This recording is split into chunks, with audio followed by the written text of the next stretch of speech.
The Oyo Empire, a powerful Yoruba kingdom, dominated much of present-day southwestern Nigeria. It existed from the 14th to the 19th centuries. Oyo's influence extended beyond its immediate borders. It shaped the political and cultural landscape of the region.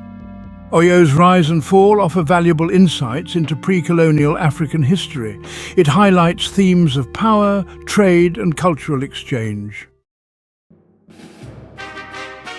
The origins of the Oyo Empire are shrouded in legend and oral tradition. Oranmiyan, a prince of Ile-Ife, is credited as the founder of Oyo. Ile-Ife holds a sacred place in Yoruba cosmology as the cradle of civilization. Oranmiyan's reign marked the beginning of Oyo's expansionist ambitions. He established a dynasty that would rule for centuries. Oyo's strategic location on the edge of the forest and savanna zones proved advantageous. It allowed for control over trade routes and access to valuable resources.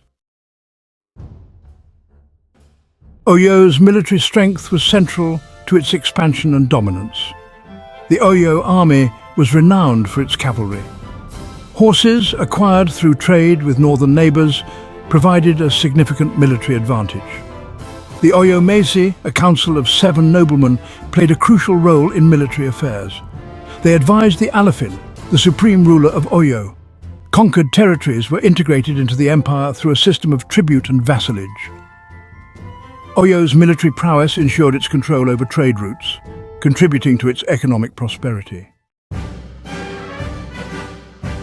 The 16th and 17th centuries marked the zenith of Oyo's power and influence. During this period, the Oyo Empire emerged as one of the most formidable and influential states in West Africa. Its strategic location and military prowess allowed it to dominate neighbouring regions and expand its territory significantly. The empire controlled a vast territory. This expansive domain included diverse landscapes, from the lush forests and fertile plains to the arid savannas. The Oyo Empire's reach extended far beyond its heartland, incorporating various cultures and peoples under its rule. It stretched from the savanna in the north to the coastal regions in the south. This geographical diversity not only provided the empire with a wealth of natural resources, but also facilitated extensive trade networks that connected Oyo to distant lands and markets. Trade flourished, with Oyo serving as a major hub for goods from across West Africa. The empire's strategic position along key trade routes allowed it to become a central point for the exchange of goods, ideas, and cultures. Merchants from various regions converged in Oyo's bustling markets, contributing to the empire's prosperity. Kola nuts, slaves, ivory, and textiles were among the commodities traded. These goods were highly sought after and played a crucial role in the economic vitality of the empire. The trade in slaves, although a dark aspect of history, was a significant part of the Oyo economy, alongside the exchange of valuable items like ivory and textiles. Oyo's wealth was reflected in its art, architecture, and cultural achievements. The empire's prosperity enabled the flourishing of artistic expression, resulting in intricate sculptures, elaborate buildings, and vibrant cultural performances that showcased the rich heritage of the Oyo people. The empire developed a sophisticated administrative system and a hierarchical social structure. This system ensured efficient governance and the maintenance of order within the vast empire. The Oyo Empire's administration was marked by a well-organized bureaucracy and a clear social hierarchy, which contributed to its stability and longevity. Internal conflicts, seeds of discontent. Despite its outward success, the Oyo Empire faced internal tensions that would eventually contribute to its decline.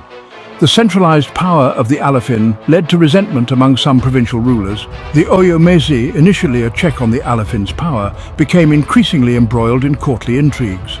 Succession disputes and power struggles within the ruling elite weakened the empire's stability. These internal divisions made Oyo vulnerable to external threats. The rise of Afonja and the Fulani threat. In the late 18th century, a powerful warlord named Afonja emerged as a key figure in Oyo's history. His rise to prominence was marked by both strategic brilliance and ruthless ambition. Afonja, the Areona Kakanfo, or Generalissimo of the Oyo army, exploited the empire's internal weaknesses to assert his authority. He was not just a military leader, but a master tactician who understood the intricate dynamics of power within the empire. He allied himself with Alimi, a Fulani Islamic cleric seeking to expand his own power base. This alliance was not merely a political maneuver, but a calculated risk to strengthen his position against the central authority of the Oyo Empire. The Fulani, a pastoral people from the Sahel, were gaining influence in the region. Their nomadic lifestyle and military prowess made them formidable allies and dangerous adversaries. Their adherence to Islam added a religious dimension to the conflict. The Fulani's spread of Islam was not just a spiritual mission, but also a means to consolidate power and influence across West Africa. The alliance between Afonja and Alimi was a turning point in the history of the Oyo Empire. It symbolized the intersection of political ambition and religious fervor, setting the stage for a dramatic shift in the region's power dynamics. As Afonja and his Fulani allies grew stronger, the internal strife within the Oyo Empire intensified. The once unified empire began to fracture under the weight of competing interests and external threats. The rise of Afonja and the Fulani threat marked the beginning of the end for the Oyo Empire.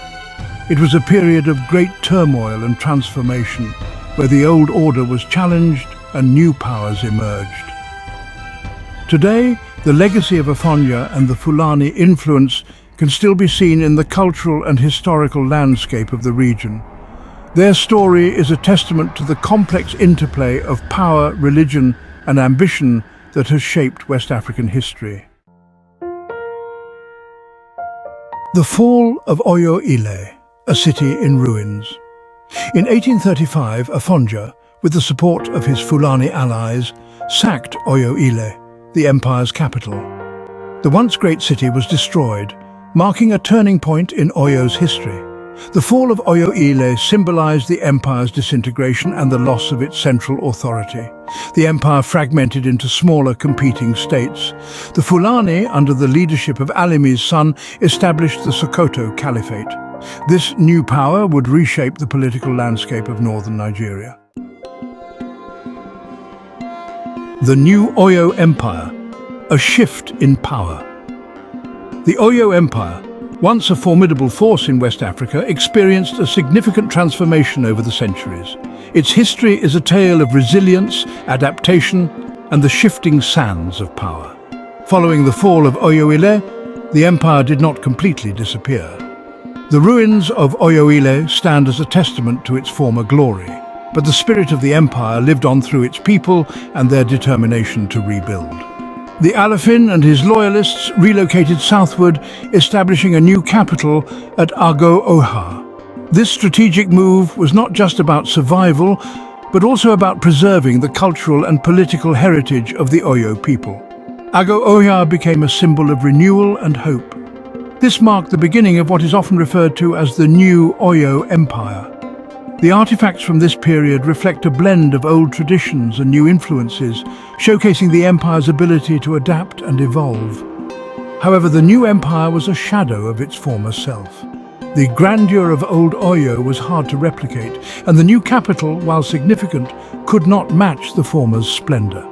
The comparative ruins tell a story of lost magnificence and the challenges of rebuilding. It faced constant threats from neighboring states and internal divisions. The political landscape of West Africa was tumultuous, with various states vying for power and influence. Internal strife further weakened the new Oyo Empire, making it vulnerable to external pressures. The transatlantic slave trade, which had initially benefited Oyo, now contributed to its instability.